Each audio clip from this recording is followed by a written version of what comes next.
नमस्ते दोस्तों, मैं हूँ शिखा और ये है हिस्ट्री प्लस मिस्ट्री।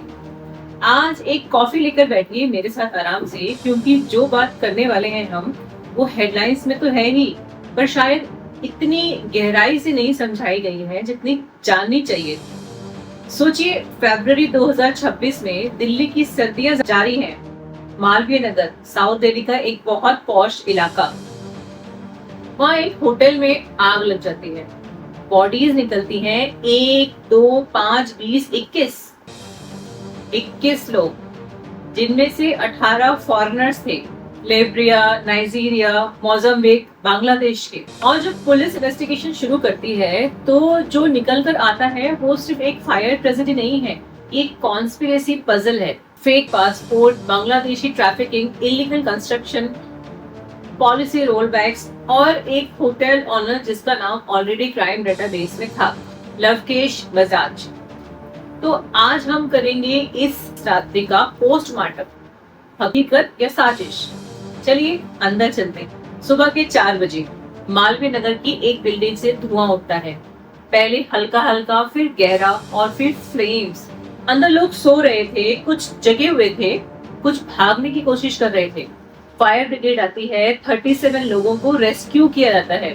मतलब तब तक 21 लोग अपनी जान गंवा चुके थे। रुकिए, यही रुकिए, क्योंकि यहाँ से ये कहानी स्प्लिट होती है। एक तरफ ट्रेजेडी है, दूसरी तरफ इन्वेस्टिगेशन। पुलिस जब होटल के रिकॉर्ड खोलती है तो एक शॉकिंग डिटेल मिलती है। ये hotel Flourish Stay B&B officially license था 6 रूम्स के लिए, लेकिन बिल्डिंग में चल रहे थे 25 रूम। 6 का लाइसेंस, 25 रूम्स, बिना फायर सेफ्टी के, बिना इमरजेंसी एग्जिट के, बिना स्प्रिंकलर के। और ये डिटेल्स इस कहानी की सबसे छोटी प्रॉब्लम थी, क्योंकि अब जो आने वाला है वो एक रैबिट होल है। Fake passport racket, Bangladeshi trafficking, 2025 का पॉलिसी रोलबैक और एक आदमी जो ऑलरेडी तिहाड़ जेल जा चुका है, लवकेश बजाज। आज की इस 15 मिनट की इन्वेस्टिगेशन में हम 5 सवालों के पीछे जाएंगे। पहला सवाल ये है कि 4 फरवरी 2026 की रात एक्चुअली हुआ क्या था। टाइमलाइन देखते हैं मिनट बाय मिनट।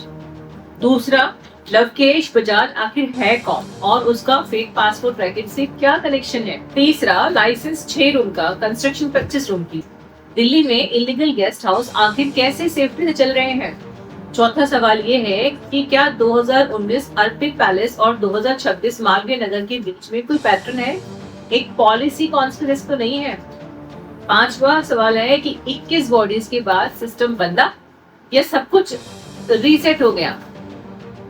और सबसे बड़ा सवाल, क्या ये हादसा है या पूरी तरह अवॉइडेबल क्राइम था। ये सिर्फ एक होटल की फायर की कहानी नहीं है, ये दिल्ली की अंडरबेली की कहानी है, पॉलिसी करप्शन और इमिग्रेंट एक्सप्लॉयटेशन की कहानी है। हकीकत है या साजिश। चलिए पहले सवाल से शुरू करते हैं। 4 फरवरी 2026 मंगलवार की रात, मालवीय नगर दिल्ली के साउथ का वो एरिया है जहाँ मिडिल क्लास फैमिलीज रहती हैं। मार्केट है, कोचिंग सेंटर्स है, नॉर्मल लाइफ है। रात के 4 बजे के करीब फ्लरिश स्टे B&B की ग्राउंड फ्लोर से धुआं उठना शुरू होता है, किचन एरिया से। इलेक्ट्रिकल शॉर्ट सर्किट, यही शुरुआती रिपोर्ट में आया था। और फिर आग फैलती है ग्राउंड फ्लोर से फर्स्ट फ्लोर, फर्स्ट से सेकंड, सेकंड से थर्ड। बिल्डिंग के नैरो स्टेयरकेस चिमनी बन जाते हैं। जो लोग ऊपर फ्लोर पर थे वो ट्रैप्ड हो गए। इमरजेंसी एग्जिट था ही नहीं, फायर एक्सटिंग्विशर भी नहीं थे, स्प्रिंकलर भी नहीं थे। 37 लोग रेस्क्यू हुए और 21 बॉडीज निकली। विक्टिम्स में कमरे के अंदर लोग मिले, बाथरूम में मिले लोग, एक माँ और उसका बच्चा एक साथ मिले, ज्यादातर डेड। सफोकेशन की वजह से डेथ ज्यादा हुए, धुएं ने उन्हें नींद में ही ले लिया। अब यहाँ एक क्रूशियल डिटेल देखते हैं। इन 21 विक्टिम्स में 18 फॉरेनर्स थे, लिबिया, नाइजीरिया, मोजाम्बिक, बांग्लादेश के। सवाल ये है कि फॉरेन नेशन इतनी बड़ी संख्या में एक छोटे से मालवीय नगर के गेस्ट हाउस पे आखिर कर क्या रहे थे। इन्वेस्टिगेशन आगे बढ़ी, मालूम पड़ा कि फ्लरिश स्टे B&B एक टूरिस्ट गेस्ट हाउस नहीं है, ये एक लॉन्ग टर्म स्टे फैसिलिटी था। यहाँ लोग महीनों रहते थे, ज्यादातर अफ्रीका और बांग्लादेश थे, और ये लोग ऑफिशियली रजिस्टर्ड नहीं थे। उनका कोई प्रॉपर वीजा रिकॉर्ड भी नहीं था, कोई check in register proper maintain भी नहीं था। दिल्ली पुलिस के लिए ये सिर्फ एक फायर केस नहीं था, ये एक इमिग्रेशन केस बन चुका था। और इस इमिग्रेशन केस का सेंटर था एक आदमी, Lavkesh Bajaj. Lavkesh Bajaj flourish stay BNB का ऑनर, दिल्ली का लोकल बिजनेसमैन, सरफेस पर एक हॉटलियर। लेकिन जब दिल्ली पुलिस ने उसकी हिस्ट्री खोली तो फाइल ऑलरेडी बहुत मोटी थी। जनवरी 2025 में उसे सिर्फ 13 महीने पहले ही लवकेश बजाज को अरेस्ट किया गया था। चार्जेस क्या थे? Fake passport racket. Paharganj police station में केस दर्ज हुआ उसका, पर उस पर एलिगेशन था कि उसने बांग्लादेशी नेशंस को अपने रेजिडेंशियल एड्रेस का यूज करके फॉर्ज्ड इंडियन डॉक्यूमेंट्स दिलवाए, पासपोर्ट, आधार कार्ड, आईडी प्रूफ। इन लोगों के लिए वो एड्रेस, उसका घर ऑफिशियली उनका इंडियन रेजिडेंस बन गया और बदले में क्या मिला उसे? पैसा। इतना ही नहीं, कोर्ट रिकॉर्ड के मुताबिक लवकेश बजाज ने इस केस में 15 दिन तिहाड़ जेल में निकाले, पर फिर बेल मिल गई। सोचिए, एक आदमी जो 2025 में फेक पासपोर्ट रैकेट के लिए जेल जा चुका है, वो 2026 में एक ऐसी प्रॉपर्टी चला रहा है जहां 18 फॉरेन नेशनल्स इलीगली रह रहे थे। लाइसेंस 6 रूम की जगह पर 25 रूम, जीरो फायर सेफ्टी। सवाल उठता है कि बेल के बाद इस आदमी ने अपना होटल एक्सपेंड कैसे किया?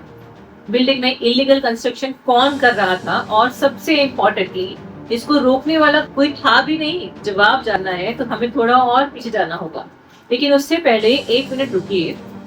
अब हम जो बात करेंगे वो दिल्ली के होटल फायर्स को आपस में जोड़ता है। फरवरी 2019 में करोल बाग, दिल्ली में अर्पित पैलेस होटल, एक बजट होटल, फायर ब्रेकआउट होता है। 17 लोगों की मौत होती है। ज्यादातर गेस्ट कुछ रूफटॉप रेस्टोरेंट में थे, ट्रैप हो गए।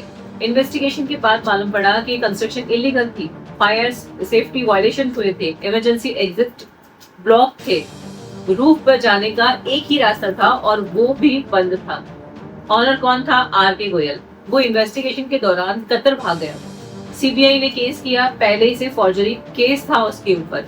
फरवरी 2026, Malviya Nagar, Delhi, flourish stay BNB, एक बजट स्टे, फायर ब्रेकआउट होता है। 21 लोगों की मौत होती है। ज्यादातर फॉरेन नेशनल्स गेस्ट थे। इमरजेंसी एग्जिट नहीं था, लाइसेंस 6 रूम का था और 25 रूम ऑपरेशनल थे। ऑनर कौन था? लवकेश बजाज, पहले से फेक पासपोर्ट केस में अरेस्टेड।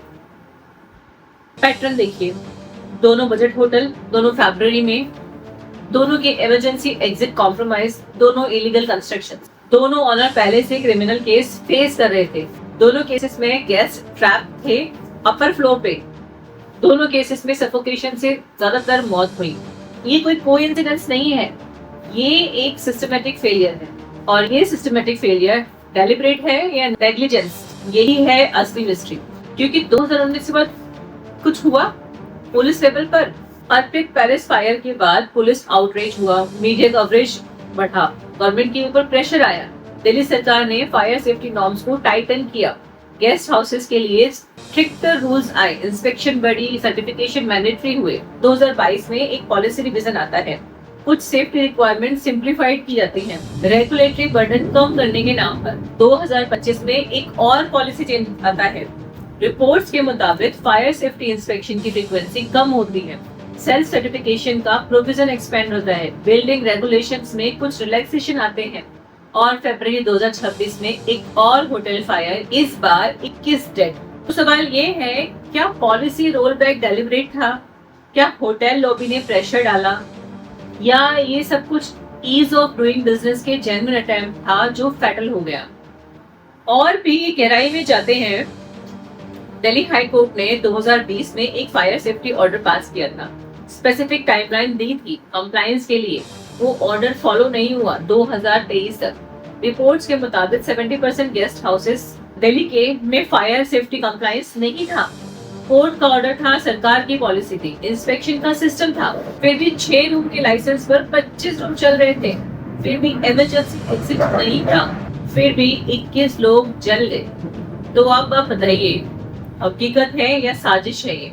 दिल्ली पुलिस ने लवकेश बजाज को अरेस्ट कर लिया, चार्जेस डाले, culpable homicide not amounting to murder, illegal construction, fire safety violation और फेक पासपोर्ट रैकेट केस जो पहले से चल रहा था वो भी रिव्यू हो गया। सरकार ने सिटी वाइड क्रैकडाउन का अनाउंसमेंट किया, गेस्ट हाउसेस इंस्पेक्ट होंगे, वायलेशन पर एक्शन होगा, सेफ्टी नॉर्म्स टाइटन होंगे। यही अनाउंसमेंट 2019 में भी हुई थी अर्पित पैलेस के बाद। फिर 2022 में रोल बैक हुआ, फिर 2025 में और ढीला, और 2026 में रिपीटिशन हो गया 21 बॉडीज। देखिए, मैं हिस्टोरियन नहीं हूँ, मैं एक स्टोरी टेलर हूँ जो पैटर्न देखती हूँ, और ये पैटर्न डिस्टर्बिंग है। एक तरफ लवकेश बजाज है, क्रिमिनल नेग्लिजेंस का फेस है, दूसरी तरफ है एक सिस्टम जहाँ policy decision actually life cost करते हैं। हकीकत यह है कि फायर सेफ्टी इंडिया में आफ्टर थॉट है। जब तक बॉडीज नहीं निकलती तब तक रूल्स सीरियस नहीं होते। साजिश का सवाल ये है, क्या ये आफ्टर थॉट स्टेटस डेलिब्रेट है? क्या होटल्स इंडस्ट्रीज का प्रॉफिट मार्जिन बिल्डिंग कोड्स से ज्यादा इम्पोर्टेंट है? मैं जवाब नहीं दूंगी, मैं सिर्फ सवाल पूछूंगी, क्योंकि 21 लोग लिबिया से, नाइजीरिया से, मोजाम्बिक से, बांग्लादेश से, वो इस डिबेट का वेट नहीं कर सकते थे। वो तो सो रहे थे 4 बजे सुबह एक ऐसी बिल्डिंग में जहां इमरजेंसी एग्जिट होनी चाहिए थी और थी भी नहीं। दोस्तों, अगर ये एपिसोड आपको मीनिंगफुल लगा, अगर आपको लगता है कि ये कन्वर्सेशन इम्पोर्टेंट है, तो नीचे कमेंट में लिखिए हकीकत या साजिश और अपना ओपिनियन दीजिए। क्या आपको लगता है कि ये पैटर्न डेलिब्रेट है या फिर ये सिर्फ क्रिमिनल नेग्लिजेंस थी? चैनल को सब्सक्राइब करिए, बेल आइकन दबाइए ताकि अगली मिस्ट्री आप तक जरूर पहुंचे। इस वीडियो को शेयर कीजिए अपने दोस्तों के साथ, फैमिली के साथ, क्योंकि इन्फॉर्म सिटीजन ही सिस्टम बदलते हैं। और हाँ, अगर आप पहली बार हिस्ट्री प्लस मिस्ट्री पर आए हैं तो प्लेलिस्ट चेक करिए। NEET paper leak, Guldhara, Dwarka mystery, बहुत कुछ है एक्सप्लोर करने के लिए। मिलते हैं अगले डीप डाइव में, तब तक के लिए सोचते रहिए, सवाल करते रहिए। नमस्ते, जय हिंद, जय भारत।